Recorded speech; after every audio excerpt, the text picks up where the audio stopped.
Coronavirus, la pandemia. ¿Cuáles son los síntomas? ¿Cómo se transmite? ¿Qué puedo hacer para protegerme y prevenir la propagación de la enfermedad? Nuevo padecimiento que ha encendido las alarmas de los sistemas de salud. Coronavirus, la pandemia. Qué gusto saludarle y recibirlo en esta nueva emisión del programa Coronavirus, la pandemia. Hoy queremos invitarle para que nos acompañe a ver nuestro programa número 302. Se transmitió originalmente el pasado 28 de diciembre. Acompáñenos pues a ver la siguiente retransmisión. ¿Qué tal? ¿Cómo le va? Bienvenido a un programa más de Coronavirus, la pandemia. Hoy que estamos haciendo un recuento, una recapitulación de los 300 programas ya al aire, acompañándole desde el primer momento en que se notificó el primer caso de COVID-19 en México. 10 meses de una pandemia que ha sido larga, exhaustiva, sobre todo para el personal médico, que ha tenido que luchar incansablemente y sin tregua durante estos largos 10 meses de pandemia. El resto de los países en América Latina poco a poco van siguiendo también este lapso de tiempo. Hay que recordar que el primer caso de COVID-19 llegó a América en Brasil, días después llegaría a México y a partir de ahí la historia para el continente americano no ha cedido. Miles y miles de casos y tristemente también miles de muertes. Hoy estamos llegando a nuestra emisión número 302 de Coronavirus, la pandemia, poco más de 3 meses que le ha tomado a COVID-19 pues infectar a 1 millón de personas. Esto le tendremos, por supuesto, también el recuento. La distribución de vacunas para los países de la Alianza COVAX será de manera equitativa y comenzará en 2021. Quizá la buena noticia en medio de pues tanta tragedia que ha dejado esta estela de COVID-19. Investigadores del Reino Unido estiman que el fármaco Remdesivir puede ser un antiviral eficaz contra el SARS-CoV-2, el coronavirus causante de COVID-19. Y nuestros reportes vendrán hoy desde China y Reino Unido. China, donde nació precisamente este virus que terminó por infectar a una gran parte del planeta, y Reino Unido, donde hoy por hoy se vive uno de los epicentros más álgidos, particularmente la detección de una nueva cepa. Todo esto y mucho más a lo largo de la siguiente hora para que usted se quede con nosotros, nos acompañe.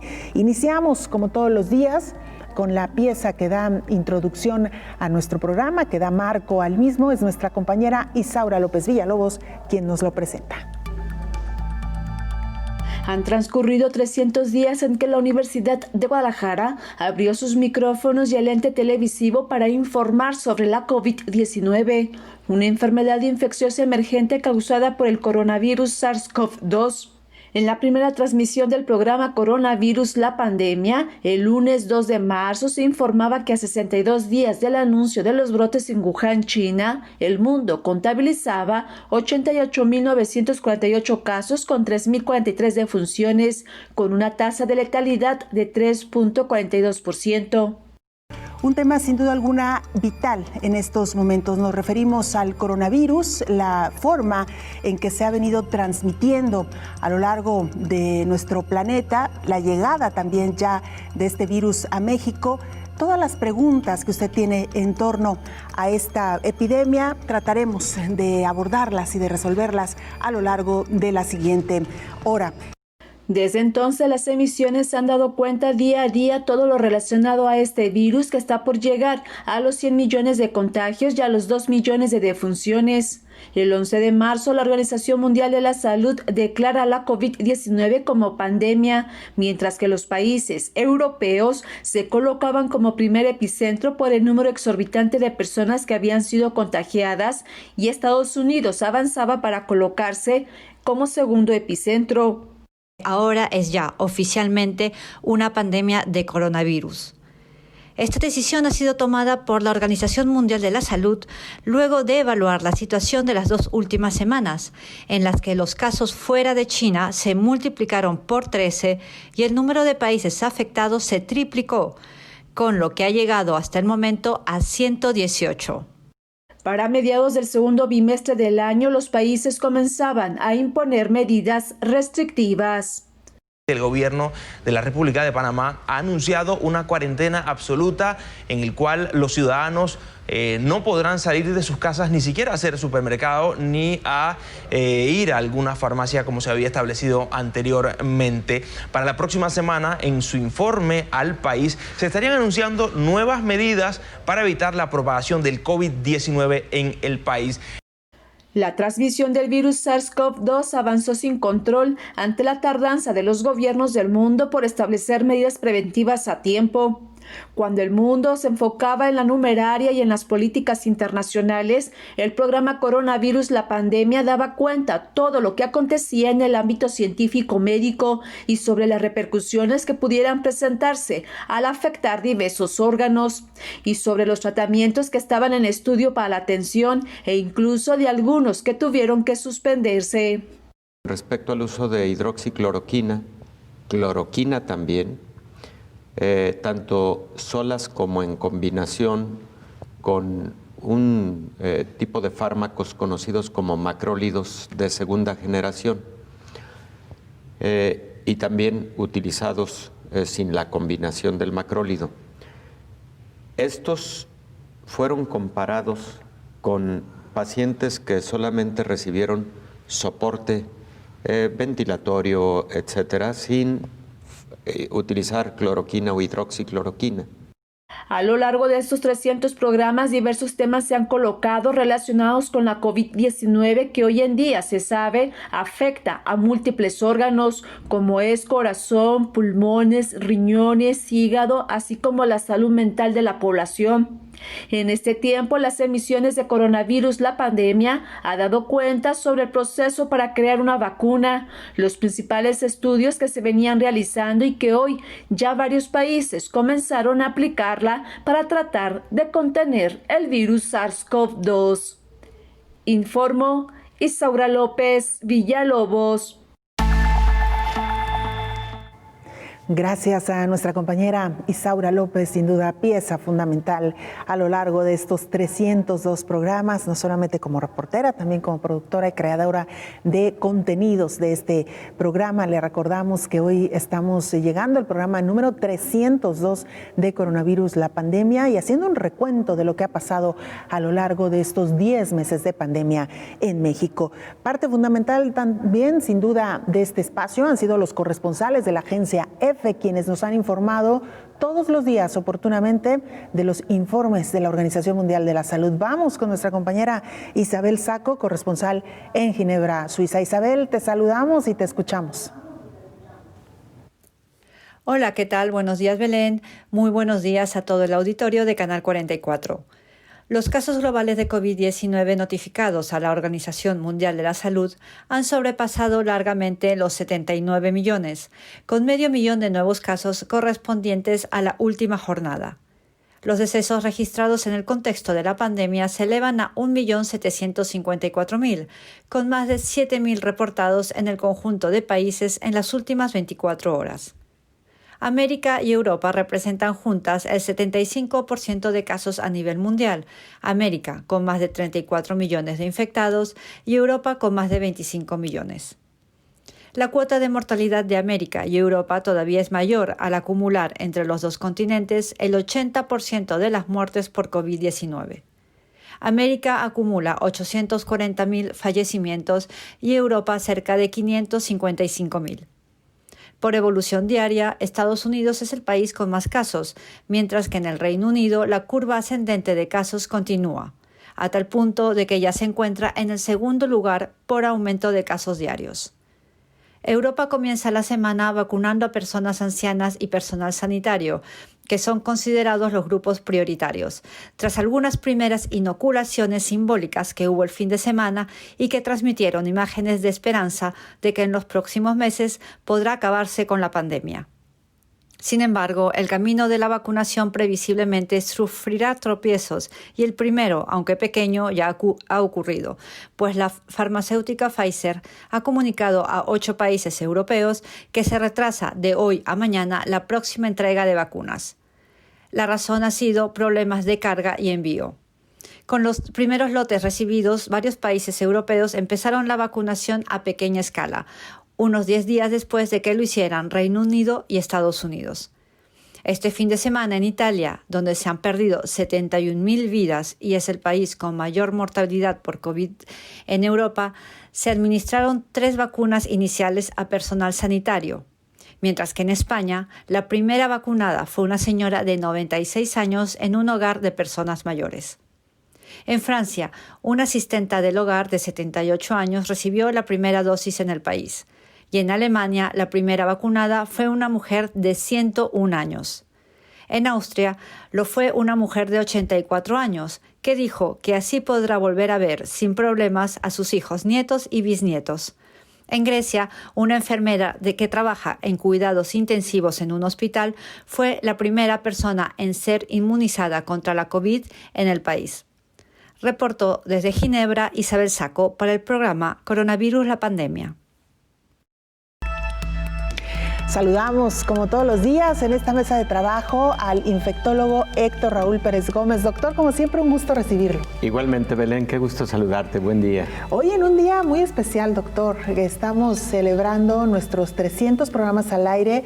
Y digo celebrando porque ha sido un gran esfuerzo de todo un gran equipo, aunque tristemente ha sido en torno a un tema que no hay mucho que celebrar o no hay nada que celebrar. El surgimiento de un nuevo coronavirus el año pasado, que ha puesto de cabeza al mundo, que ha retado a los sistemas de salud en todo el mundo y que nos ha puesto también en una nueva dinámica. ¿Qué es lo primero que hay que reflexionar en torno a estos 300 programas, doctor, y lo que aquí le hemos contado día a día a nuestra audiencia? Bueno, Belén, efectivamente que me parece digno de reconocimiento para todos ustedes que son un extraordinario equipo de trabajo. A mí me han amablemente invitado a participar, me siento muy halagado por ese motivo. Que forma parte, doctor. Pues ya no es invitado, ya es parte esencial de este programa. Que así lo consideren, lo agradezco infinitamente, pero tienes toda la razón. Lamentablemente es alrededor de un tema que ha impactado a todo el mundo, con mucha letalidad, que desgraciadamente ha alcanzado cerca de 80 millones de personas afectadas y que seguramente son muchísimas más por aquellos casos que son asintomáticos o poco sintomáticos, que por lo tanto no han tenido un diagnóstico microbiológico específico, pero que seguramente han sido casos también de COVID-19. Y Belén, que ha tenido además de la parte sanitaria una afectación a la economía, probablemente como no ocurrió en ningún otro momento en la historia, por motivo de una enfermedad pandémica. La economía se ha visto contraída, según estimaciones del Banco Mundial, en 7 puntos porcentuales, 7 a 8 puntos porcentuales. Además, se considera que podríamos estar en una franca recesión, pero que no solamente ocurrirá para este año 2020, que ha sido el año de inicio o el año más impactado por la pandemia, sino el hecho de que probablemente el próximo año seguirá existiendo ese impacto económico a nivel mundial. Y el impacto a la salud mental, que es otro aspecto delicado que ha venido ocurriendo por el confinamiento, precisamente por tantos y tantos jóvenes que han tenido que llevar clases en sistemas digitales a través de plataformas virtuales, y que todo eso también ha generado impacto significativo a la calidad de la educación. En fin, creo que por donde lo veamos ha sido un año muy difícil, con mucho impacto en muchos aspectos de nuestra vida. Doctor, de estos 300 programas, ¿con qué se queda? ¿Hay algo en particular, algún programa, algún momento, alguna historia, algún dato que lo recuerde particularmente a lo largo de estos 300 programas? Fíjate, Belén, que me impactaron no uno, algunos, pero alrededor de un tema. Ese tema de la saturación de los servicios médicos que derivaron en fallecimientos de personas que no alcanzaron a llegar a un hospital o que habiendo llegado a las puertas de un hospital, por no existir un espacio de atención, perdieron la vida. Esos momentos a mí me han dejado muy marcado desde el punto de vista emocional. También me ha impactado la escena recurrente del paciente que entra a hospitalización y que por motivos de seguridad sanitaria, entonces estuvo en un aislamiento respecto de la comunicación familiar, aún con los esfuerzos del personal de la salud para intentar alguna ruta de comunicación, posiblemente utilizando teléfonos celulares, etcétera. Y otro escenario que me ha impactado mucho, pues, es el relativo a los colegas profesionales de la salud. El cansancio, el sentirse en momentos desesperados, desmoralizados, por no alcanzar a atender todo lo que esto ha generado, por ese cansancio no solo físico, sino también mental, porque todavía no tenemos un fármaco que específicamente nos ayude a resolver la enfermedad, aunque hay muchos en estudio todavía, y aunque también las vacunas han iniciado a administrarse a nivel mundial, pues todavía faltan muchos meses para que la cobertura nos pueda generar un parteaguas en esta pandemia. Doctor, qué interesante primera reflexión. Ya hablaremos precisamente de las vacunas cuando retomemos nuestra charla. Si me permite, doctor, vamos a lo siguiente.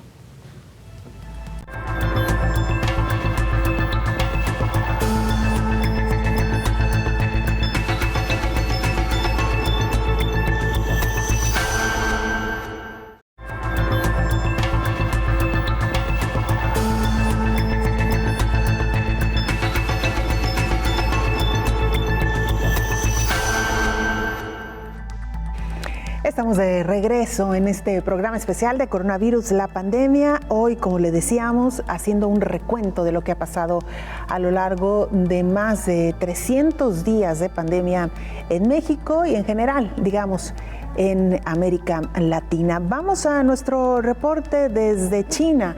Es nuestro compañero Jesús Centeno, corresponsal de la agencia AFP, quien nos presenta la siguiente información. Jesús, te saludamos y te escuchamos. Hola, ¿qué tal? Buenos días, Belén. Buenos días a todo el auditorio de Canal 44. Un año hace que comenzaron a registrarse los primeros casos de coronavirus precisamente aquí, donde nos encontramos ahora, en la ciudad china de Wuhan. Entonces, como ahora, los ciudadanos hacían vida normal, solo que por estas fechas, el año pasado, la mayoría de los vecinos de la ciudad desconocía la existencia del coronavirus, ahora tan presente en lo cotidiano. Así, por ejemplo, antes había que escanear códigos de reconocimiento rápido para acceder al transporte público, algo que ahora ya no es necesario. Los únicos casos que existen ahora en Wuhan, los únicos casos activos, son media docena, los de viajeros procedentes del extranjero que están puestos en aislamiento médico. Sin embargo, en las calles de la ciudad ya ha vuelto la normalidad, ya no se ven apenas mascarillas y los bares y los restaurantes y cafeterías están prácticamente llenos. Por otro lado, el último parte de las autoridades sanitarias chinas, emitido este mismo lunes, señala que en estos momentos hay en la China continental 399 contagiados activos, de los que 5 se encuentran en estado grave. Desde el inicio de la pandemia, las cifras oficiales chinas hablan de 86.976 infectados diagnosticados hasta la fecha, de entre los que 4.634 fallecieron. Sin embargo, la última noticia de un fallecimiento en el país asiático a consecuencia de la COVID fue el pasado 17 de mayo. Si bien las cifras son alentadoras, esta no quiere decir que el virus esté completamente bajo control en China, donde este mismo fin de semana se ha producido un pequeño rebrote en la capital, Pekín. Asimismo, hay al menos otro rebrote del que se tiene constancia en la ciudad portuaria de Dalian, en el noreste, que ha llevado a las autoridades a analizar a toda la población, casi 4 millones de test en 3 días.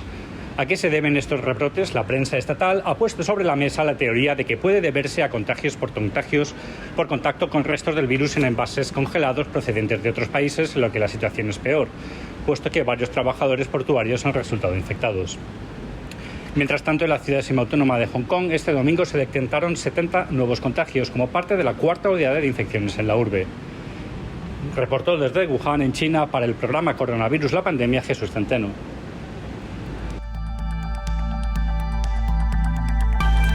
Retomamos nuestra charla con el infectólogo Héctor Raúl Pérez Gómez. Doctor, ya en la anterior intervención hablaba usted de estos momentos que lo han marcado a lo largo de estos 300 días de pandemia que llevamos en México, y podemos decir casi 300 días porque hemos ido a la par desde que llegó el primer caso de COVID-19 a nuestro país. Hoy que estamos precisamente pues conmemorando esos 300 programas de la pandemia que hemos tratado de llevar hasta usted de una manera pues profesional, objetiva. Y hablaba usted, doctor, de este momento tan importante que ha sido el desarrollo de las vacunas, sí, que ha sido también todo un reto de trabajar a contrarreloj para la comunidad médica y científica. Fíjate, Belén, que ese ha sido otro aspecto que me ha impactado mucho ahora desde el punto de vista profesional y académico. Cuando empezamos a hablar del desarrollo de vacunas para COVID-19, Belén, hubo momentos en los que hablábamos de posiblemente 2 años, en el mejor de los escenarios, para contar con una vacuna eficaz y segura. Y hablábamos de 2 años ya considerando los avances científicos y tecnológicos, porque históricamente el desarrollo de una vacuna había implicado años de ensayos clínicos y de estudios de investigación básica, preclínicos. Pero creo que el haber tenido en menos de 1 año varios biológicos, varias vacunas eficaces y seguras, que se han empezado a distribuir ya en muchos países en el mundo, pues nos habla de cuán desarrollada está la ciencia y la tecnología, en particular en el ámbito de la biología molecular, de la inmunología.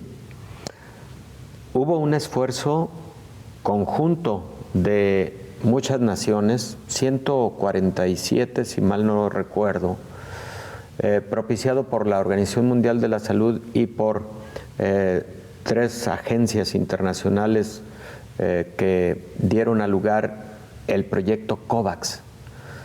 Y esa suma de esfuerzos a través del proyecto COVAX ayudó a que más rápidamente pudiéramos tener estas vacunas. Ya estamos con la vacuna de Pfizer, ya estamos con la vacuna de AstraZeneca, con la vacuna Moderna, ya estamos con las vacunas CanSino, ya estamos con las vacunas de Janssen, y están a semanas de surgir otras vacunas que van a ayudar indudablemente a que cambie el panorama de COVID-19. Entonces, el tiempo récord, efectivamente, Belén, el tiempo récord que China tuvo para mostrarle al mundo cuál era el genoma de este virus, que fue de solamente 1 mes o un poco menos, y a partir del genoma el desarrollo rápido de pruebas de laboratorio, pero además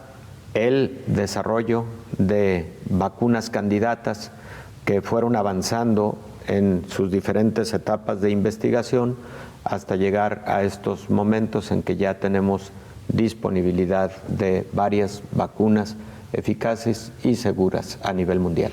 La autorización rápida, urgente, Cierto. por parte de las agencias regulatorias, doctor, que mucha gente se ha preguntado, en medio de esta celeridad, ¿qué tan seguras pueden ser hoy por hoy estas vacunas? 90% por lo menos en algunos casos, como por ejemplo el caso de la vacuna de AstraZeneca, y 95% promedio con el caso de la vacuna Moderna, de Pfizer también, y se estima que la de CanSino podrá estar entre 95-96%. Estamos esperando resultados finales de los ensayos clínicos, pero también con altos niveles de seguridad.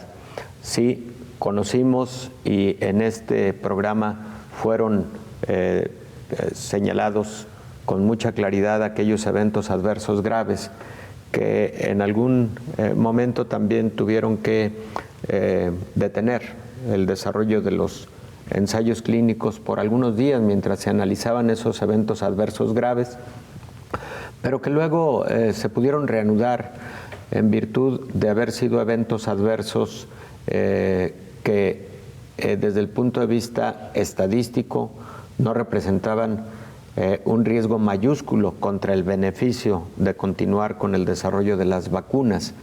Entonces, creo que estamos frente a vacunas altamente eficaces y altamente seguras. Por eso hemos insistido también, Belén, en este extraordinario programa, el que las personas tengan confianza, que sí acudan a vacunarse y que ojalá y los movimientos antivacunas no generen limitación en cuanto a la cobertura universal.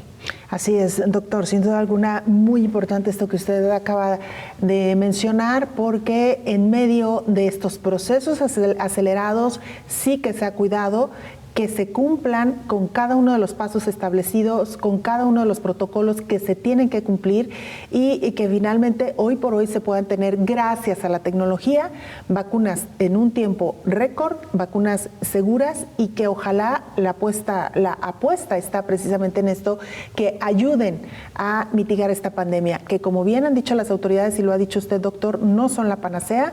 Las vacunas simplemente vendrán a ayudar a mitigar esta pandemia que ha crecido de manera acelerada y tan contundente en el mundo. Doctor, vamos a ir a un siguiente material, si me lo permite, y regresaremos en nuestro siguiente momento de charlar con usted para pues ver qué es lo que viene hasta después de lo que hemos vivido a lo largo de todo este año. Vamos a lo siguiente.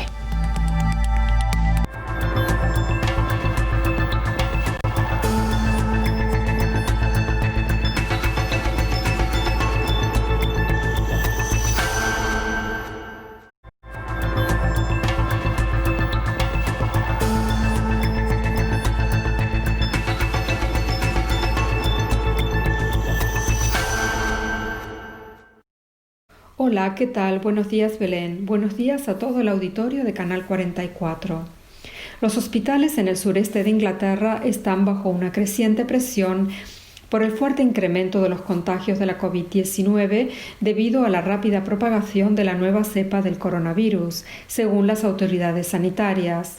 De acuerdo con las últimas cifras, el domingo se contabilizaron 30.501 contagios y 316 muertes, pero se estima que la cifra es mucho más alta porque no están incluidos los casos de Escocia, dado que hasta este martes esa región no divulgará nuevos datos. Los servicios de ambulancias del sureste de Inglaterra, donde se detectó la variante británica del coronavirus, están recibiendo miles de llamadas de urgencia por día, unos niveles no vistos desde el pico de casos en la primera ola del coronavirus en abril. Las últimas cifras disponibles indican que hasta el pasado día 22 había 21.286 personas hospitalizadas por COVID-19 en el Reino Unido, pero se estima que el dato ha aumentado en los últimos días. El servicio de ambulancias de Londres reveló que recibió el pasado día 26 casi 8.000 llamadas de urgencias, un alza de 2.500 respecto al mismo día del año pasado. El servicio de ambulancias relacionó este fuerte incremento con la rápida propagación de la nueva variante del coronavirus. Londres y numerosos condados del sur y este de Inglaterra están en el nivel 4 de riesgo de COVID grave, lo que ha obligado al cierre de tiendas no esenciales, gimnasios, cines, peluquerías, salones de belleza, mientras que se ha pedido a la población que evite usar el transporte público y se quede en casa. Las otras regiones británicas también mantienen diversas medidas restrictivas para contener la propagación de la COVID-19 y su nueva variante. Reportó desde el Reino Unido para el programa Coronavirus, la pandemia. Estamos de regreso en esta charla con el infectólogo Héctor Raúl Pérez Gómez. Doctor, han sido 300 programas intensos, muy emotivos, hay que decirlo. Han movido muchas fibras en quienes hemos trabajado a lo largo de todos estos días en llevar a la audiencia la crónica de esta pandemia. Y queremos y deseamos que lo que viene sea mejor, aunque pareciera que el día a día y pareciera que este virus se empeña en demostrarnos lo contrario. Pero ¿qué viene, doctor, en los próximos meses? Belén, lo que creo que viene es sí una contención, quizás no del impacto que quisiéramos, pero sí una contención de la pandemia por la llegada de las vacunas. No lo serán todo, definitivamente, por varios motivos, y también esto es parte de lo que viene. La Organización Mundial de la Salud ha calculado que con el esfuerzo COVAX junto con los otros desarrolladores de vacunas que no fueron o no se incluyeron en el esfuerzo COVAX, solamente se va a poder producir vacuna para aproximadamente 2,000 millones de personas. 2,000 millones de personas en el mundo representan el 25% de la población mundial. Entonces, en el 2021 probablemente no alcancemos a cubrir el 75% de la población mundial, que se estima sería el objetivo básico para poder hablar de una inmunidad de beneficio global. Entonces, lo que viene para el 2021 es un esfuerzo de la sociedad en el que debemos seguir guardando las medidas preventivas a través de lo que se ha dado por llamar la nueva normalidad. Para mí es la nueva cultura de la prevención en enfermedades infecciosas. Esa nueva normalidad ha sido muy difícil de sobrellevar, lo sabemos perfectamente bien, y creo que en lo que más impacto se ha sufrido o tenido es, por ejemplo, en lo relativo a las clases en diferentes niveles educativos y en todo el mundo a través de plataformas electrónicas. Pues seguramente durante este próximo año habrá momentos en los que se tenga que continuar, a lo mejor con sistemas mixtos, presenciales y en plataforma, para evitar mayores riesgos. Los números lo irán dictando en el día a día a nivel mundial. Pero número dos, creo que el mundo debemos aprender, o al menos ya debimos haber aprendido, que guardar la sana distancia entre persona y persona, que el uso de cubrebocas, el lavado frecuente de las manos, el evitar en lo posible reuniones masivas en donde no se asegure esa distancia, la ventilación de los espacios, etcétera, pues va a tener que seguir siendo una constante, por lo que decíamos de la no cobertura universal todavía con la vacuna contra COVID-19.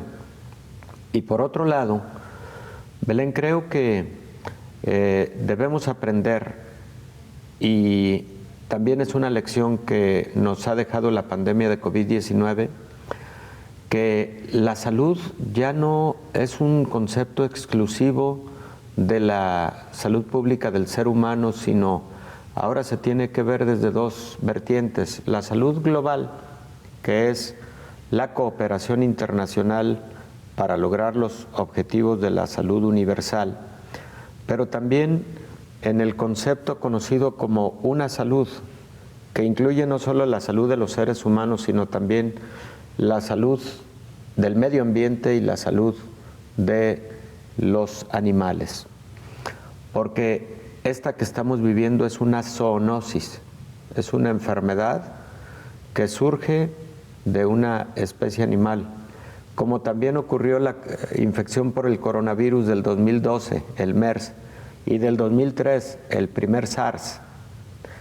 Estas situaciones deben llevarnos a la reflexión de si el deterioro del medio ambiente que probablemente hemos generado los seres humanos han sido de alguna manera quienes hemos propiciado este tipo de nuevas enfermedades. También es algo que debemos aprender y es una lección que debemos haber aprendido ya y que por lo tanto debe ser de utilidad para estrategias futuras. ¿Qué viene también, Belén? Con esto termino esta fase del comentario. Seguramente ya algunos resultados de ensayos clínicos con nuevos medicamentos. En este momento hay ensayos clínicos de fase 2 y de fase 3 con nuevos antivirales que se utilizaban para otros propósitos, pero que seguramente en el 2021 ya tendremos resultados, esperemos que sean más eficaces y seguros. Doctor, como siempre, muchas gracias por compartir con nosotros este espacio, estos primeros 300 programas, y deseamos también pues que pronto haya, como usted bien dice, más herramientas para hacer frente a este COVID-19. Gracias, doctor. Qué maravilla formar parte de este equipo. Belén, muchísimas gracias. Gracias como siempre.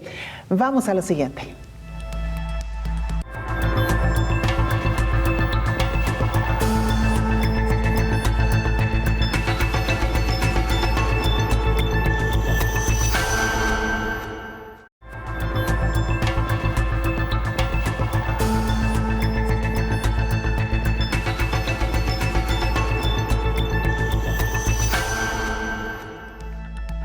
Y mire, en medio de esta pandemia de COVID-19, no todo han sido pérdidas. Hay sectores que se han beneficiado, que han registrado ganancias en medio de esta pandemia de COVID-19 y nos referimos particularmente a la industria farmacéutica.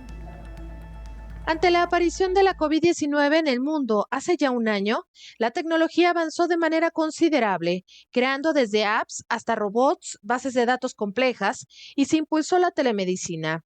La telemedicina es fundamental para evitar el colapso en los hospitales, para lograr el diagnóstico y tratamiento de la COVID-19 de manera remota. El paciente solo tiene que abrir una aplicación, detallar sus síntomas y esperar a que un médico le atienda a través de una consulta virtual.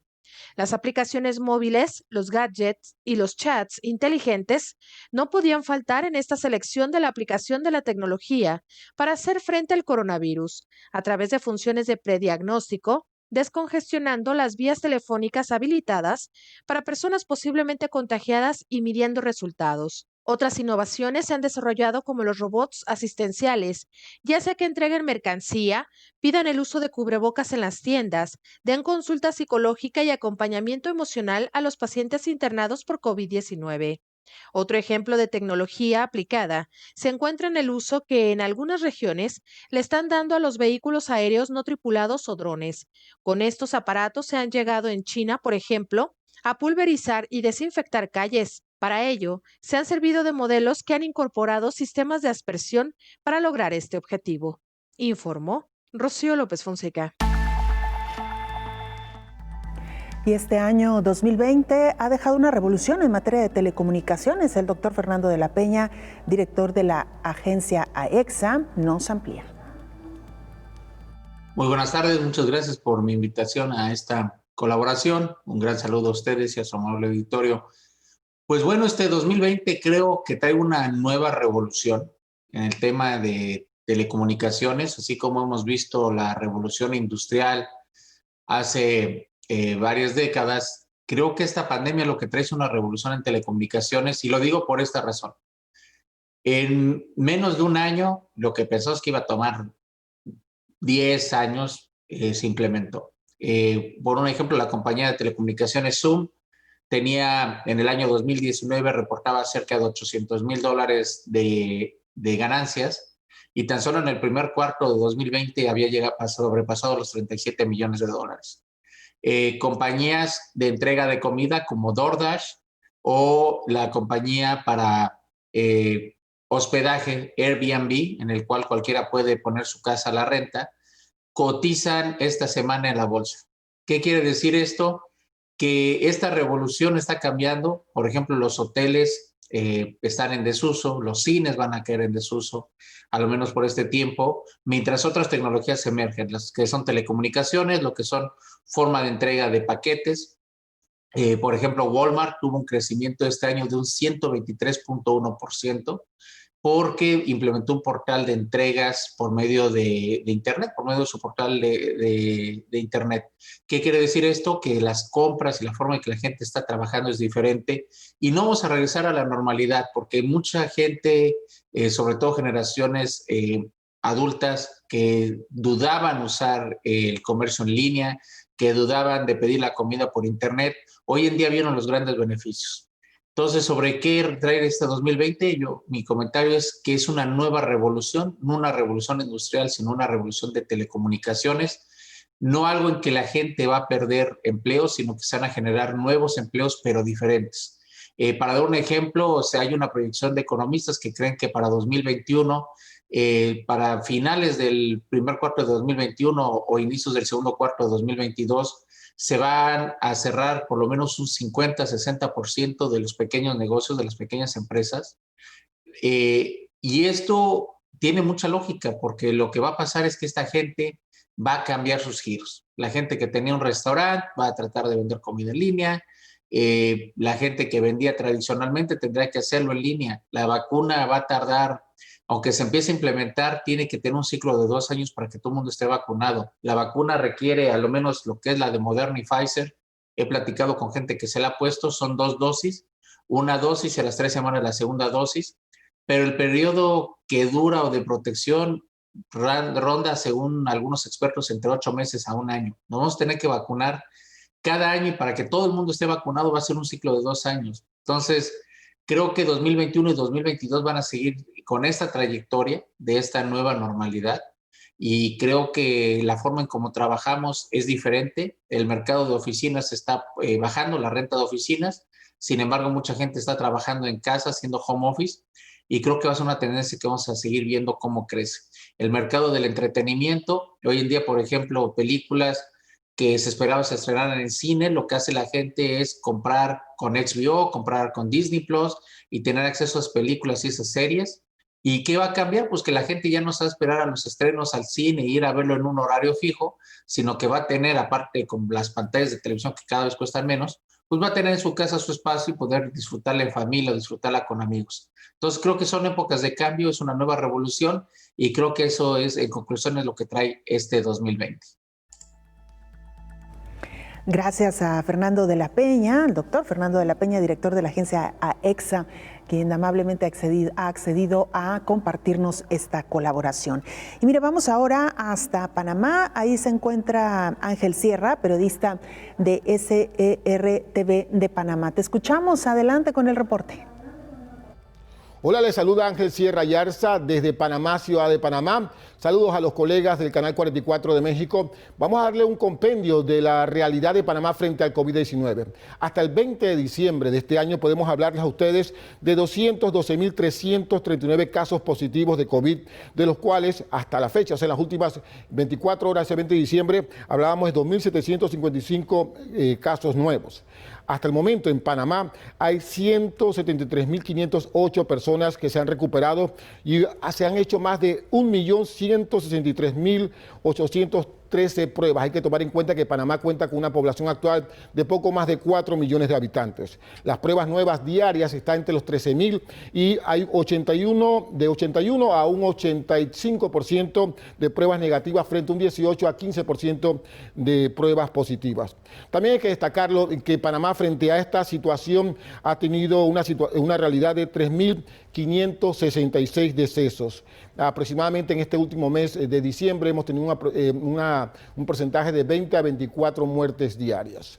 Panamá tuvo el primer caso de COVID-19 para el mes de marzo, aproximadamente entre el 8 y 10 de marzo, cuando se da la alerta de una persona contagiada y posteriormente de un primer deceso. Ahí fue el punto cero. De inmediato, Panamá, desde todos sus estamentos, no solamente de salud, sino seguridad y también sociales, se unieron para buscar alternativas, principalmente de trazabilidad, de hacerle frente a cualquier otro caso que surja en medio de los primeros que fueron detectados, especialmente de personas que venían del extranjero a nuestro país. Desde ahí se inicia entonces esos trabajos, pero poco a poco se van percibiendo, especialmente en el mes de abril, cómo se da un repunte de casos que toma fortaleza, especialmente en los meses de mayo, junio y en particular julio, que hasta el momento ha sido el mes más difícil para Panamá para los casos de COVID-19, así como los decesos. Pero esto obligó al gobierno de Panamá, liderado por el presidente Laurentino Cortizo, a iniciar un trabajo no solamente con las autoridades de salud, como dijimos, sino también con otros estamentos que se fueron sumando para que dentro del aspecto de ataque clínico del COVID-19 también se sumara el aspecto social, porque esto impactó mucho el campo laboral al tomar medidas enérgicas como la restricción de movilidad y también el cierre de algunas áreas de nuestro país. Esto también hizo a su vez que hiciese un trabajo social con el gabinete social que buscaba en todo momento distribuir bolsas de alimentos para aquellas familias o personas que tendrían que guardar cuarentena en sus viviendas, no solamente con estos aspectos físicos de la bolsa solidaria, como se conoce en nuestro país, sino también con un vale digital que permitiera solamente con la cédula a las personas vinculadas a estos hechos poder retirar productos alimenticios o de farmacias a sus hogares y estar un poco más tranquilos en esa desazón que había y que hay en estos momentos con respecto al COVID-19. Paralelo a eso y de los aspectos de trazabilidad y apoyo social, también el gobierno panameño continuó con la llamada prueba de hisopado o PCR. Esto permitió convertirnos entre los 3 países de América Latina, incluso después de Chile y México, de los que más hacían pruebas de hisopado, lo que permitía entonces darle la posibilidad de saber cuántas personas realmente eran positivas y así tomar los procedimientos pertinentes. Lo que nos ha permitido, reiteramos entonces, enfrentar más de lleno la cantidad de casos de COVID-19 en nuestro país. Hay que insistir que en Panamá, en este último mes se han tomado otras medidas restrictivas, especialmente para la época de Navidad y Año Nuevo, porque hay muchas actividades festivas y lo que quieren es evitar que se den nuevos casos de contagios. Reiteramos entonces, Panamá lucha frontal contra el COVID-19, una realidad que no escapa, al igual que el resto de los países latinoamericanos, pero que muchas de las ideas que vienen de estos países y también las de Panamá ha permitido paliar esta situación que obviamente nos solidariza frente al mundo entero. Con esta información desde la ciudad de Panamá, en la República de Panamá, le mandamos un saludo a los colegas del Canal 44 de México. Ustedes. Muchas gracias, Ángel Sierra, por esta información. Sin duda alguna, pues estos números que no cesan. Mire usted, en poco más de 3 meses le tomó a COVID-19 infectar a 1 millón de personas en el mundo.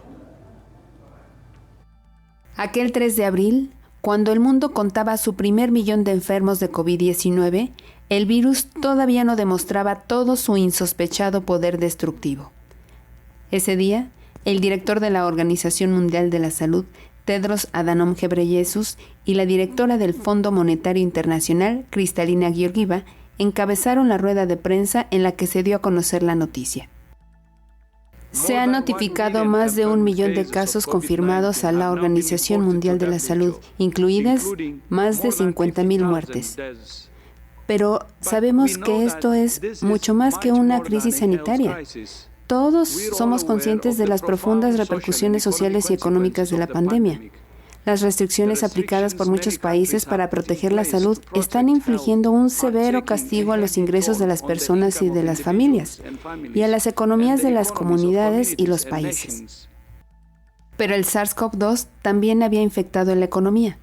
La directora del FMI daba cuenta que la demanda de financiamiento se había disparado a un nivel récord en los 75 años de la institución. En ese momento, ya eran 85 países los que habían solicitado apoyo al organismo internacional al mismo tiempo.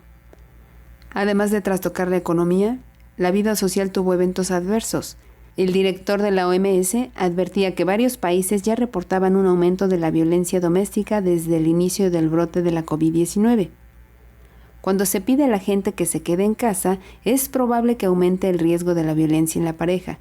Mujeres con relaciones abusivas son más expuestas a sufrir la violencia, al igual que sus hijos al enfrentar un estrés adicional, así como a pérdidas económicas o laborales. Pero estos efectos devastadores solamente eran el principio, informó Elizabeth Ortiz. Gracias, Elizabeth. Le decíamos ya que desde el pasado 24 de diciembre comenzaron a llegar las primeras dosis de vacunas procedentes del laboratorio de Bélgica, de Pfizer, que en conjunto con BioNTech desarrollaron este biológico.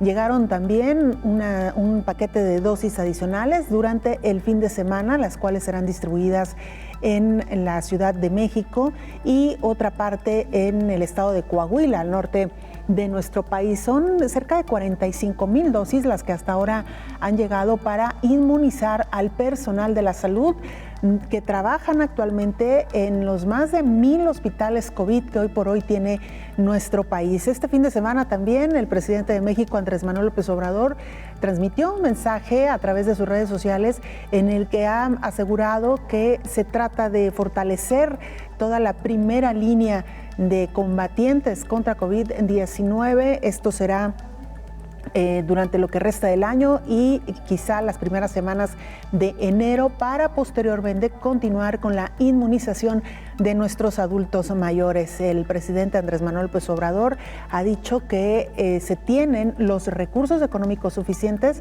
para la adquisición de millones de vacunas que inmunizarán a la población mexicana. Esperamos que haya disfrutado de nuestro programa número 302 en su retransmisión y le queremos invitar para que nos sintonice en la siguiente emisión de Coronavirus, la pandemia. Hasta entonces. Coronavirus, la pandemia. ¿Cuáles son los síntomas? ¿Cómo se transmite? ¿Qué puedo hacer para protegerme y prevenir la propagación de la enfermedad? Nuevo padecimiento que ha encendido las alarmas de los sistemas de salud. Coronavirus, la pandemia.